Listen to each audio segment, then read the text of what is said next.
প্রিয় প্রবাসী স্বামী, লিখলাম রমজানের চিঠি। বছরের পর বছর ওই দূর প্রবাসে থাকেন, কোনো একটা রমজানে আপনি বাড়িতে আসেন না। আপনার সাথে কখনো হয় না আমার সেহরি খাওয়া, হয় না কখনো ইফতারিতে একসাথে আনন্দ করে ইফতারি খাওয়া।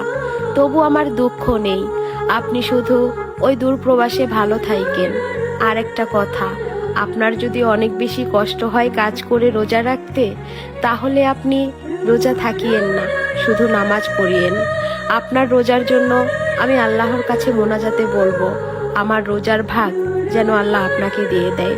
খুব ভালোবাসি আপনাকে, আপনাকে ছাড়া মৃত্যুর পরে ওই জান্নাতেও আমি যেতে চাই না, কারণ আপনাকে ছাড়া যে আমি বড়ই তৃষ্ণার্ত। এই পৃথিবীতে আপনাকে ছাড়া বছরের পর বছর আমার থাকতে হচ্ছে। আল্লাহ যেন ওই পরকালে আপনাকে দিয়ে আমার তৃষ্ণার্ত হৃদয় পরিপূর্ণ করে দেয়। সবসময় আপনি ভালো থাকবেন ওই প্রবাসে, কারণ আপনি ছাড়া এই পৃথিবীতে আমার আপন বলতে আর কেউ নেই। সবসময় ভালো থাকেন, শুধু এই কামনাই করি।